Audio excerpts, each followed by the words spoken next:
আসসালামু আলাইকুম সুপ্রিয় দর্শক, আজ আপনাদের জন্য খুবই মজাদার একটি বড় মাছের রেসিপি নিয়ে হাজির হয়ে গেলাম। যে কোনো বড় মাছ এভাবে রান্না করলে খেতে অনেক ভালো লাগে। আশা করছি আজকের রেসিপিটিও আপনাদের কাছে ভালো লাগবে। আমার আজকের এই রেসিপিটি আপনাদের কাছে ভালো লাগলে প্লিজ আমার ইউটিউব চ্যানেলটিকে সাবস্ক্রাইব করে পাশে থাকা অল লেখা বাটনটাতে ক্লিক করে দিবেন। আর ভিডিওটি যারা ফেসবুক থেকে দেখছেন তারা আমার ফেসবুক পেজটিকে লাইক ও ফলো দিয়ে রাখবেন। এর জন্য প্রথমেই আমি এখানে কয়েকটি রুই মাছের পিস নিয়েছি। আপনারা এখানে যে কোনো ধরনের বড় মাছ নিতে পারেন। এবার এখানে আমি কিছু মশলা দিয়ে দিব। প্রথমেই দিয়ে দিব কিছুটা হলুদের গুঁড়া, এরপর দিয়ে দিব কিছুটা মরিচের গুঁড়া, দিয়ে দিব স্বাদ অনুযায়ী লবণ। এই মাছের পিসগুলোকে মশলার সাথে ভালোভাবে মেখে নিব। এবার প্যানে দিয়ে দিব রান্নার রেগুলার তেল। তেলটা গরম হয়ে গেলে এখানে মাছের পিসগুলো দিয়ে দিব। মাছের এক পাশ হয়ে গেলে আমি এগুলো উল্টে দিব। এভাবে আমি উল্টে পাল্টে মাছগুলোকে ভেজে নেব। মাছগুলো ভাজা হয়ে গেছে, এখন আমি এগুলো একটা প্লেটে উঠিয়ে নিব। এরপর আমি বাকি মাছের পিসগুলো তেলের মাঝে দিয়ে দিব। এই মাছগুলোকেও আমি উল্টে পাল্টে ভালোভাবে ভেজে নেব। এই মাছের পিসগুলো ভাজা হয়ে গেছে, এগুলো উঠিয়ে নিব। এবার মাছ ভাজার অবশিষ্ট তেলের মাঝে আমি কিছু কেটে নেওয়া আলু দিয়ে দিব। এখানে আমি 4টা মাঝারি সাইজের আলু এরকম লম্বা পাতলা করে কেটে নিয়েছি। এই আলুগুলোকে তেলের সাথে ভালোভাবে ভেজে নেব। আলুগুলোকে হালকা সোনালি কালার করে ভেজে নিতে হবে। আমার এই আলুগুলো ভাজা হয়ে গেছে, এখন আমি এগুলো উঠিয়ে নেব। এবার প্যানে আরও কিছুটা তেল দিয়ে দিব।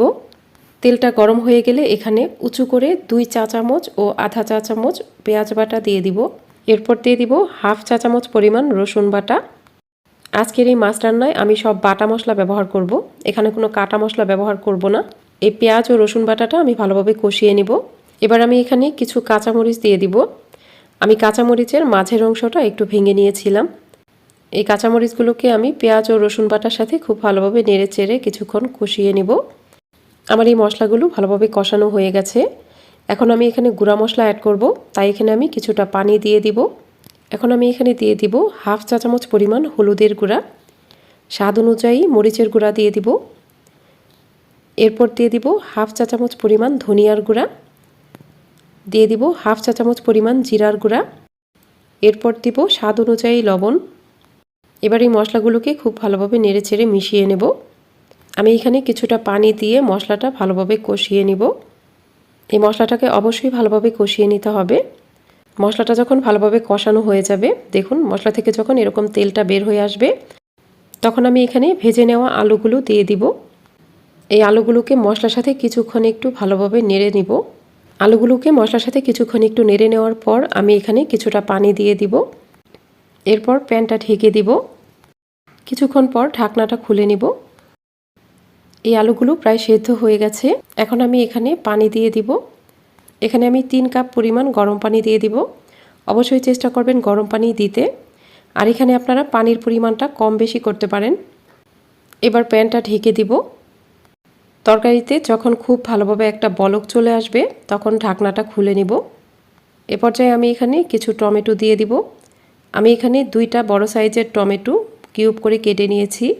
এরপর দিয়ে দিব ভেজে নেওয়া মাছগুলো। সবগুলো মাছের পিস দেওয়া হয়ে গেলে আমি ঝোলের সাথে মাছগুলোকে হালকা করে এভাবে মিশিয়ে নেব। এবার প্যানটা ঢেকে দিব এবং তরকারিটা ভালোভাবে জাল হয়ে যখন ঝোলের উপরে তেলটা ভেসে উঠবে, তখন ঢাকনাটা খুলে নেব। দেখুন তরকারিটা কিন্তু খুব ভালোভাবে জাল হয়ে গেছে আর ঝোলের উপরেও তেলটা ভেসে উঠেছে। এ পর্যায়ে লবণটা চেক করে নিতে হবে। আমার এই রান্নাটা কিন্তু প্রায় হয়ে গেছে। সবশেষে আমি এখানে কিছু ধনেপাতা কুচি দিয়ে দিব। হালকা একটু মিশিয়ে নেওয়ার পরেই আমি তরকারিটা নামিয়ে ফেলব। নামিয়ে নেওয়ার পর আমি তরকারিটা গরম গরম সার্ভ করে নিব। দেখুন রান্নাটা দেখেই কিন্তু অনেক বেশি লোভনীয় মনে হচ্ছে। আশা করছি আজকের রেসিপিও আপনাদের কাছে ভালো লেগেছে। যদি ভালো লাগে তাহলে অবশ্যই আমার ইউটিউব চ্যানেলটিকে সাবস্ক্রাইব করে পাশে থাকা অল লেখা বাটনটাতে ক্লিক করে দিবেন। আর ভিডিওটি যারা ফেসবুক থেকে দেখছেন তারা আমার ফেসবুক পেজটিকে লাইক ও ফলো দিয়ে রাখবেন। আজ এই পর্যন্তই। এরপর আবারও হাজির হব নতুন কোনো রেসিপি নিয়ে। সে পর্যন্ত সবাই অনেক বেশি ভালো থাকবেন। আল্লাহ হাফেজ।